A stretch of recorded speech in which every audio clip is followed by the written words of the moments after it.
এবার প্রকাশ্যে এসেছেন ঢাকা বিশ্ববিদ্যালয় শাখা ইসলামী ছাত্র শিবিরের সভাপতি সাদিক কায়েম। 21 সেপ্টেম্বর শনিবার সামাজিক যোগাযোগ মাধ্যম ফেসবুকে নিজ টাইমলাইনে এক স্ট্যাটাস দিয়ে প্রকাশ্যে আসেন তিনি। এছাড়া দুপুর 12:30টার দিকে বিশ্ববিদ্যালয় উপাচার্য লাউঞ্জে প্রশাসনের শীর্ষ কর্মকর্তাদের সঙ্গে আলোচনা শেষে সাংবাদিকদের এ তথ্য জানান তিনি। এর মধ্য দিয়ে দীর্ঘদিন পর ক্যাম্পাস রাজনীতিতে প্রকাশ্যে এসেছেন ঢাকা বিশ্ববিদ্যালয় ইসলামী ছাত্র শিবিরের ঢাকা বিশ্ববিদ্যালয় শাখার সভাপতি ছাড়াও বৈষম্য বিরোধী ছাত্র আন্দোলনের একজন সমন্বয়ক ছিলেন সাদিক কায়েম। তার স্ট্যাটাসটি হুবহু তুলে ধরা হলো। ফ্যাসিস্ট শোষণ শুধু ছাত্র রাজনীতি নয়, রাজনীতির সংজ্ঞাই পাল্টে দিয়েছে। ফ্যাসিবাদের কোনো রাজনীতি থাকে না, রাজনীতি ফ্যাসিবাদের ভাষা। ফ্যাসিবাদ ছাড়া সব বাদ।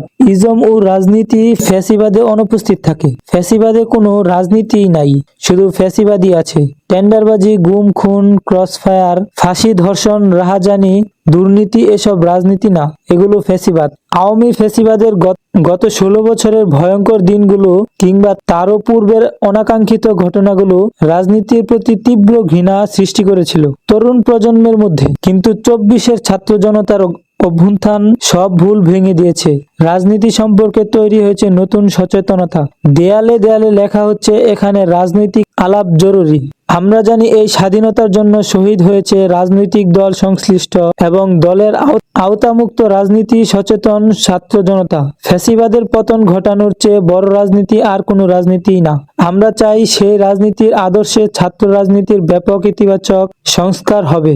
ভবিষ্যতে ছাত্র রাজনীতিতে মত দ্বিমত হবে, চুক্তির পাথরে সবাই বিক্ষিপ্ত হবে, কিন্তু কোনো হকিস্টিক কিংবা স্টাম্প থাকবে না, কোনো গেস্ট রুম গণরুম থাকবে না। 24-এর আকাঙ্ক্ষাকে বুকে নিয়ে এগিয়ে যাবে এই ছাত্র রাজনীতি।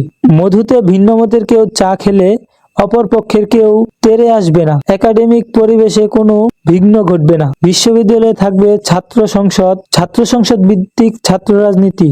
গণতান্ত্রিক দেশে ভিন্ন মতের প্রতি থাকবে সম্মান, কিন্তু কেউ যেন স্বৈরাচারী না হয়ে উঠতে পারে সে ব্যাপারে থাকতে হবে সজাগ এবং রাখতে হবে পূর্ণ দৃষ্টি।